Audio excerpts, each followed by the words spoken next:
J'allais donner un exemple qui Mm. est très bête, mais le service client à l'époque, c'était des humains au téléphone et tout. Donc maintenant, C'est c'est ça. l'IA. C'est ça, exactement. Maintenant, c'est l'IA. Il nous apporte la réponse, il recherche, etc. Ben, ça a commencé un petit peu avec les bots. Oui, voilà, Voilà, ah il oui, y avait des petits trucs. Mais ça, c'était déjà de l'IA. Voilà. Il faut savoir que l'IA, ça existe depuis.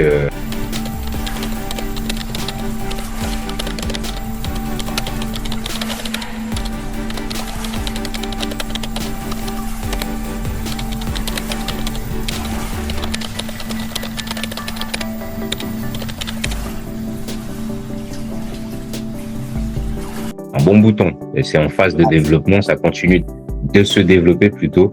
Est-ce que l'IA et le no-code peuvent être une vraie opportunité pour l'Afrique, l'Asie et la diaspora? Et pourquoi? Alors, pour parler franc, pour être très honnête, les jeunes, les études, c'est pas facile. Et l'IA est là pour t'épauler comme une sorte de partenaire, comme un agent qui est là, comme un mentor qui est là pour t'emmener vers le haut. Et même si tu n'es pas doué dans les études ou que tu n'as pas les moyens de faire de grandes études, à mon avis, l'IA a beaucoup de place à t'apporter dans ta carrière future. Parce que si tu n'as pas les moyens, par exemple, d'avoir une bonne idée, de monter un projet, créer une entreprise faire un logiciel, faire une vidéo, l'IA est là. L'IA est là, mon frère. C'est vraiment sur le long terme, c'est ça. C'est vraiment triste à dire parce que le cursus scolaire, tout ce qui est les codes en fait classiques de notre monde actuel vont être complètement chamboulés à cause de l'IA. Et ça commence déjà, de toute façon, ça commence déjà. Regarde la cinématographie maintenant. Et regarde les vidéos que l'IA est capable de faire. Rien que ça. Et imagine, de l'autre côté, tu as des professionnels, des vidéastes qui font en fait des vidéos qui mettent du temps, qui ont besoin de beaucoup de matériel. Et ça coûte cher. Tu vois, et forcément, quand tu as l'IA à côté de toi, tu as un ordi, tu sais, la qualité, elle est. C'est différent, quoi. Ah oui, c'est ça. Ouais, donc du coup, bah, c'est une grande opportunité finalement. Au final, l'IA a beaucoup d'avenir, que ce soit en Asie, que ce soit en Afrique, que ce soit pour ceux issus justement de la diaspora. Bah, j'ai envie de dire la valeur ajoutée, c'est que bah, en Asie c'est assez développé déjà, et bah, en Afrique encore il y a des problèmes de connexion à Internet, etc. Donc il y a des forfaits qui sont encore assez chers. Donc, mais n'empêche que tout ça va demander à ce que on puisse évoluer. Donc même sur ce contexte-là. Donc forcément l'évolution voudrait que les choses s'alignent et que les choses s'adaptent. Donc forcément il y aura un développement. Forcément il y aura plus à gagner, il y aura beaucoup plus d'utilisateurs d'accès à Internet et consorts. Et donc, forcément, ça va jouer sur les prix. Il y aura de la concurrence, il y aura ceci, il y aura cela. Donc, ça va être emmené à baisser. Voilà. Dans une autre économie, c'est sûr. Et donc, je pense que, bah, voilà, aujourd'hui, par exemple, ceux qui sont issus de la diaspora, il y a carrément des services. Tu vois un petit peu, surtout ceux qui y vont de temps en temps dans leur pays, bah, on voit quand même ce qu'il y a à apporter, tu vois. Et donc, cette valeur ajoutée, surtout en matière de développement, quand on est ici et qu'on dispose d'une bonne connexion, etc., donc il y a quand même beaucoup de solutions à apporter. On rappelle que justement, un business, bah, c'est plutôt ça, c'est apporter une solution pour un service. Là où il y a un manque, là où il y a, voilà. Et du coup, en conclusion, par rapport à justement ces questions-réponses, quel conseil tu donnerais à une personne qui hésite encore à se lancer, qui se dit que l'IA c'est difficile, il faut vraiment être un expert, etc. Alors, l'IA, quand tu l'as devant toi, tu peux poser n'importe quelle question. Il va pas te juger, il n'est pas là pour te juger ou quoi. Il va répondre à toutes tes questions. Ça veut dire que si tu lui poses la question bonjour, parce que oui, c'est comme si c'est un interlocuteur. Bonjour, c'est la première fois que j'utilise l'IA. Qu'est-ce que tu sais faire? Rien que ça. Eh ben, l'IA va te donner des réponses.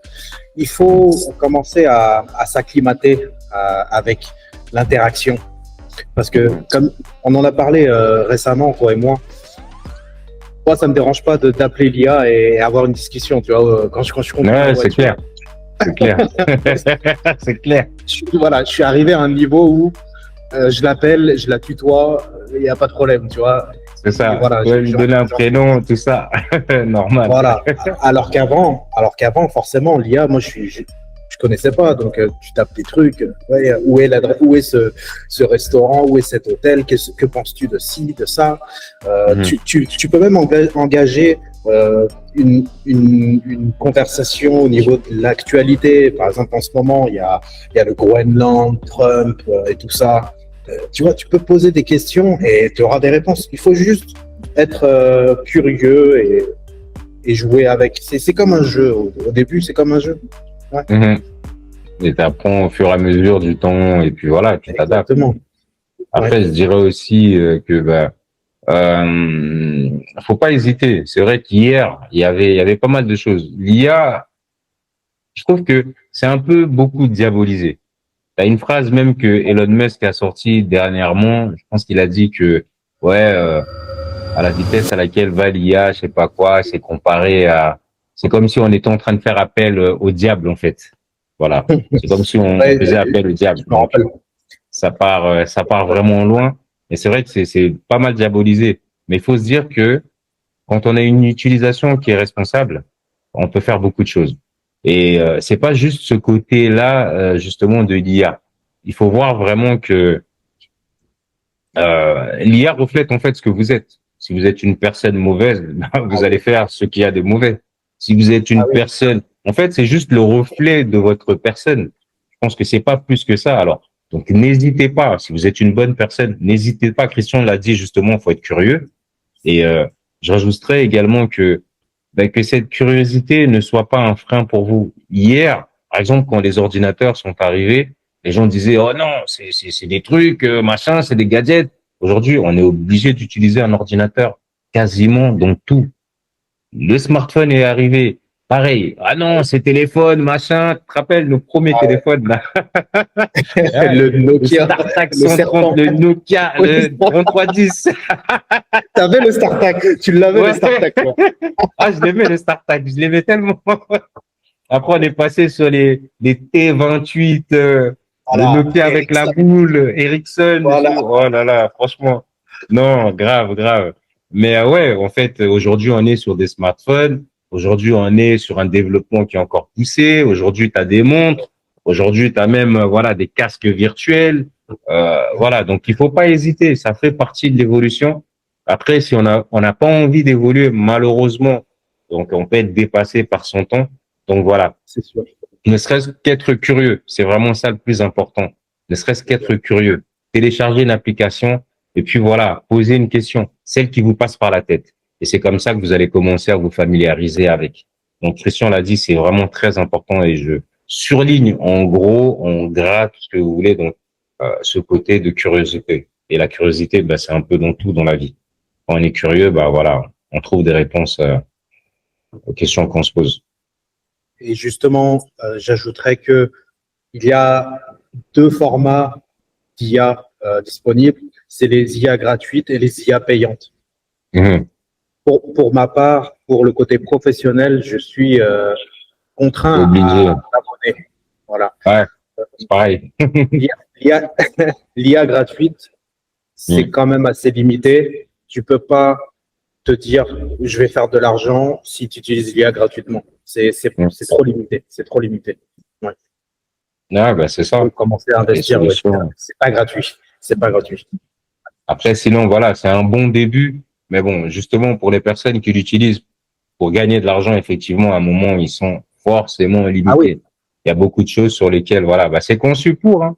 Tout le monde, c'est des entreprises qui développent. Donc, il y a des gens c'est derrière. un business. Après aussi, C'est un ne business. pensez pas que, voilà, il faut répondre à cette question en disant aussi aux gens, il faut pas penser que l'IA se fait tout seul. Non, il y a des personnes qui sont au départ derrière ils font des améliorations. Donc, c'est l'intelligence artificielle. Certes, il y a une souche, mais cette souche, c'est des êtres humains qui programment, c'est des êtres humains qui lui donnent des informations, va chercher dans tel endroit, etc. C'est pour ça que je parlais tout à l'heure de ce côté coaché. Comment on peut dire ça? Pas coaché. En fait, tu coaches l'IA. Non, je l'ai dit tout à l'heure en plus. Il y a un côté où on va justement l'entraîner, cette IA. On va l'entraîner, on va le personnaliser, et on va lui faire des choses. Enregistre. Ouais. Voilà. Et on peut lui dire justement de devenir voilà, un expert dans tel domaine, dans telle chose, etc., etc. Donc vraiment, et ça, Christian l'a dit, on est vite limité. Ça, tu peux pas le faire, par exemple. Donc, tu peux juste l'utiliser pour des choses basiques, telles que ce qu'on voit la plupart du temps. Lancer je sais pas moi, est-ce qu'on a le droit de donner les noms des applications? Généralement, c'est des trucs qui te freinent un peu, ça. Pourquoi pas, ouais. Non, tu peux parler d'applications, c'est pas grave. Lance par exemple TikTok aujourd'hui, tu vas te rendre compte que la première chose que tu verras, ce sera des vidéos sur l'IA, des vidéos drôles, des vidéos machin. Donc voilà. Et ça, c'est des trucs que tout le monde peut faire effectivement. Qu'on ne vous montre pas. C'est pas parce qu'il y en a qui génèrent des vues que derrière ils génèrent aussi des fonds. Attention, il y a deux choses qui sont complètement différentes. Et ça, c'est pareil. Donc c'est plutôt pour les créateurs de contenu. Mais il y a des choses qu'on tolère ou pas. Est-ce qu'on va payer plus d'argent à une personne qui ne fait que générer des vidéos à l'IA, ou on va justement voir cet humain qui se donne de la peine, qui fait ses montages et qui propose des services? Voilà. Il faut vraiment valoriser l'humain. Je trouve qu'il vous apporte un certain contenu d'une qualité aussi humaine, plutôt que voilà. C'est drôle l'IA, mais effectivement, on reviendra toujours sur ce côté où l'être humain est à la base de tout. Et ça, c'est important. Et c'est quelque chose où je vais rebondir. Il faut pas vraiment écouter les personnes qui sont sur les réseaux sociaux qui te disent que générer de l'argent, générer du revenu en créant du contenu gratuitement grâce à l'IA, c'est du piège en fait. Ça n'existe pas. C'est vraiment que des rares personnes qui sont vraiment calées dedans, qui peuvent se permettre d'avoir des revenus. Mais l'IA ne va pas justement par magie, on va dire par magie, te faire 200 000 vues et te générer de l'argent grâce à des vidéos 100% IA. Non, non, il faut du travail. Il y a toujours du travail derrière. C'est pas de la magie. Pour faire de l'argent, il y a du travail. Et j'ai envie de rappeler à nouveau cette notion, effectivement, dans ce qu'il dit. C'est pas ceux qui créent du contenu qui se font plus d'argent grâce à l'IA. Détrompez-vous. Donc, je vous dis qu'il y a vraiment des entreprises à remettre sur le chemin. Il y a vraiment des entreprises, en fait, à aller chercher. Il y a vraiment des entreprises qui doivent se développer. Il y a des petites entreprises qui doivent monter, etc. Je vous dis, donc, le nombre de solutions, j'ai envie de vous dire, c'est en illimité. Prenez un exemple. Allez juste autour de chez vous. Allez juste autour de chez vous. Allez, par exemple, toquer à la boulangerie. Allez voir le pharmacien, celui qui a son compte. Allez voir un technicien, peu importe, un mécanicien. Vous avez des solutions à apporter partout. Toujours. Ça touche tout un tas de secteurs.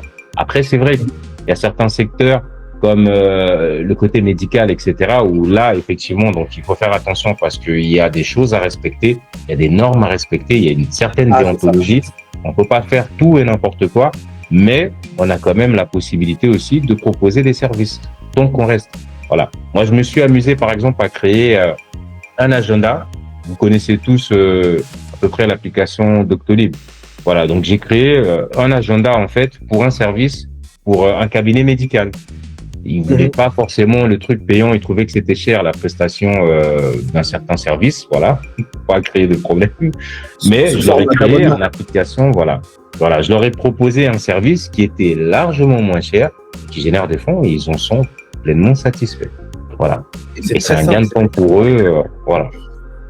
C'est ça, en fait, il faut allier l'IA à la productivité. Productivité égale temps pour toi, optimisation, développement.